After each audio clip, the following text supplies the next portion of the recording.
Hello, welcome to today's lesson. Today we're going to be looking at the Vsepr model, which is an extension of the Lewis diagram, and it's going to help us determine how molecules are spaced around each other. So to determine the Vsepr diagram for a molecule, there's a few steps we need to follow. So first we're going to draw the Lewis diagram like we drew last class for the molecules of interest and count the number of electron groups surrounding the central atom. Each of the following constitutes an electron group: a single, double, or triple bonds. Multiple bonds count as one electron group. Lone pairs, and any unpaired electrons. We are then going to predict the arrangement of groups from around the atom by assuming that the groups are oriented in space as far away as possible from each other. And we'll use a table to determine what the shape is going to be. The shape of larger molecules having more than one central are composites of the shapes of atoms within the molecule, each of which can be predicted using the Vsepr molecule. But this is a larger scope that we may touch on later. So after you draw your Lewis diagram, you count up the number of bonds and the number of lone pairs. And you're going to look through the table that I give you and see if you can determine which group it fits into. So if your bond has 2 electron groups and 0 lone pairs, that means we have a linear bond, which means our 2 blue molecules in this diagram want to be as far apart from each other as they can, and all the way across from the central molecule is as far apart as they can get. So if you have 3 electron groups, remember electron groups can be either a single double or a triple bond, or a lone pair of atoms. So if we have 3 electron groups, there's 2 possibilities for our geometry. We can either have a trigonal planar, which means we have 3 bonds and no lone pairs, and those separate as far apart from each other as they can get at 120 degrees. Or we can have 2 bonds and 1 lone pair, which gives us a bent molecule that it looks like something like our water molecules do. And that's because that lone pair of electrons and the electrons on our outer arms are still trying to push each other as far apart as they can. Lone pairs take up more room than covalent bonds, so this causes the other atom to be squished together slightly, decreasing the bond angle by a few degrees. So the bond angle in the trigonal planar is 120 degrees, and the bond angle in the bent is slightly less than 120 degrees by a degree or 2. All right, 4 electrons is where things start to get 3-dimensional. So there's 3 options for a 4 electron groups atom.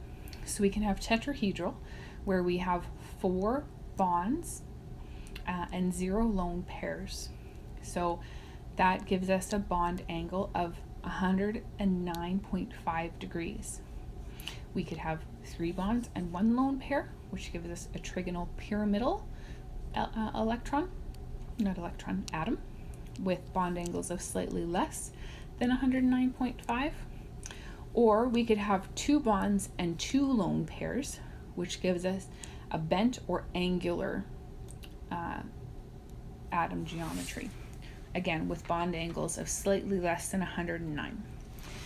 If you look closely at the diagrams here, the first 2 have 1 atom that's attached to the central atom by a dashed line.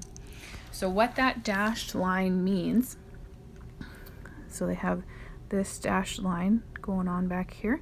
What that dashed line means is that that atom is going into the paper.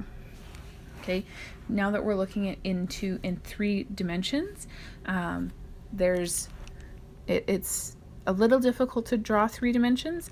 So in chemistry, we use just slightly different lines to denote the dimensions. So if I'm just going to zoom in to show you. If I were to kind of draw the geometry so you can kind of see what it looks like in 3 dimensions. So that might give you a little bit better idea of what the 3 dimensions look like.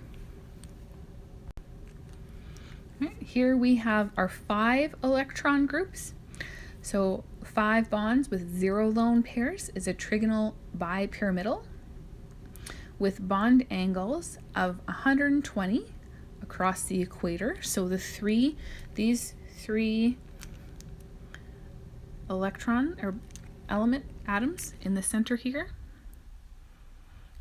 kind of form a triangle. Okay, and it's 120 degrees between each point on that triangle. And then the angle between the top and the bottom of all those atoms gives us 90 degrees.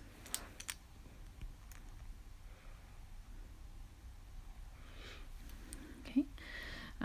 You'll notice too, it's kind of hard because I drew over it, but the line that's going forward now is slightly thicker.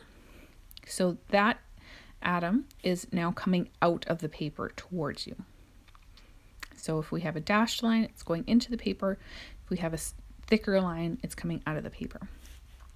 All right, so to continue on, if we have 4 bonds and 1 lone pair, we have a seesaw or a sawhorse with a bond angle of 120 degrees and an equator around the equator and a little bit less than 90 degrees around the axis.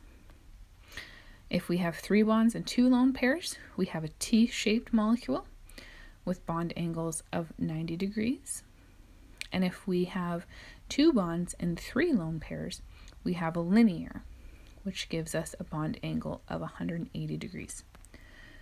The trigonal bipyramidal shape can be imagined as a group of 3 bonds in trigonal planar arrangement separated by a bond angle of 120 degrees, with 2 more bonds at an angle of 90 degrees to this plane.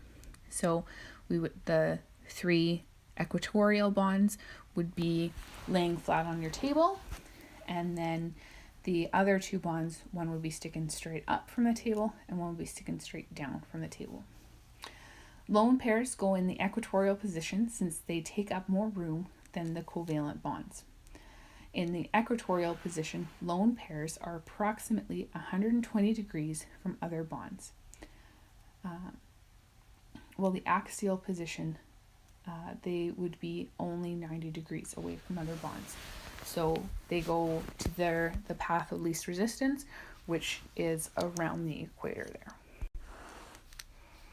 All right, here's our last group of molecules. So if we have 6 electron groups, so if we have 6 bonds and 0 pairs, we have an octahedral with bond angles of 90 degrees around the entire atom.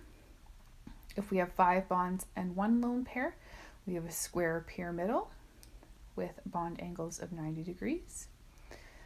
With 4 bonds and 2 lone pairs, we have a square planar with a bond angle of approximately 90 degrees. With 3 bonds and 3 lone pairs, we have another T-shaped, which again has bond angle of 90 degrees. If we have 2 bonds and 4 lone pairs, we have linear, which gives us a bond angle of 90 degrees from the all the electrons and 180 degrees between the two actual elements. So I'll just zoom in here a little bit so I can show you exactly what the 3D shape looks like. Okay, so from our top atom, we get something that looks like a pyramid. Okay, and it's the same idea from the bottom atom.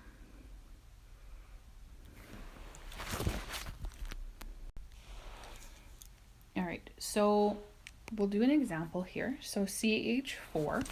So first we need to draw the Lewis diagram. And to do that, we need to know how many valence electrons we have. So C has 4 electrons, valence electrons. H has 1, but there's 4 hydrogens altogether. So that gives us a grand total of 8. So we end up with a CH4 with the H's going all the way around.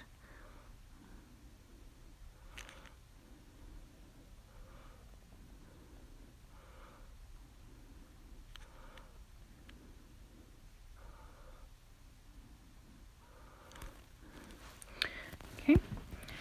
And when I count, I have 4 bonds, which each have 2 electrons. So I have 8 valence electrons altogether, which adds up perfectly. Okay. I end up having 4 electron groups, but no lone pairs, which means I'm going to have a tetrahedral atom. So I draw my C in the center again. I have an H coming from the top, 2 coming from the bottom, and then 1's going into the back of the page. Kind of like that.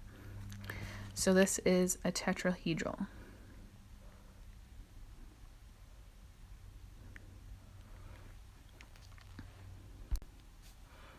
All right, last example, carbon dioxide. So again, we need to figure out our number of valence electrons. So carbon has 4, oxygen has 6, but there's 2 of them. So this gives us a grand total of 16. Okay, so we will start with our carbon in the center. We have 2 oxygens coming off from somewhere, but that only gives us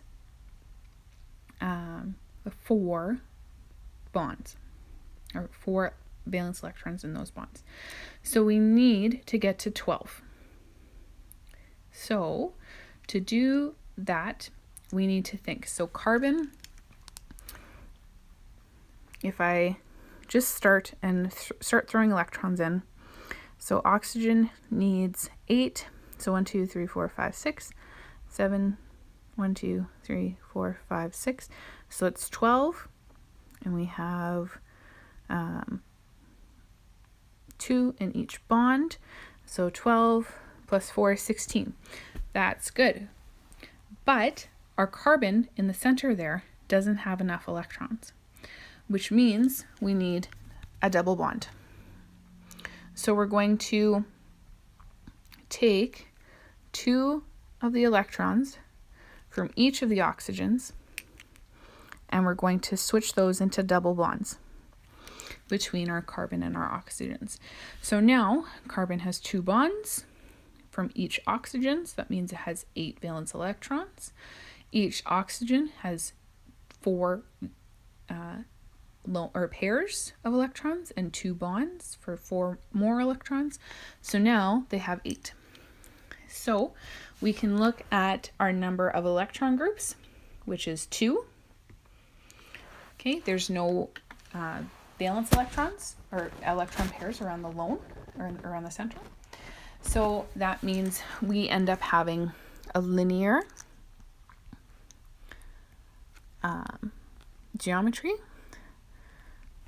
So we get a C, double bond O, double bond O. Okay, which ends up being linear. All right, that is today's lesson. If you have any questions, be sure to write them down so we can talk about them tomorrow in class, and I will see you then. Have a good night.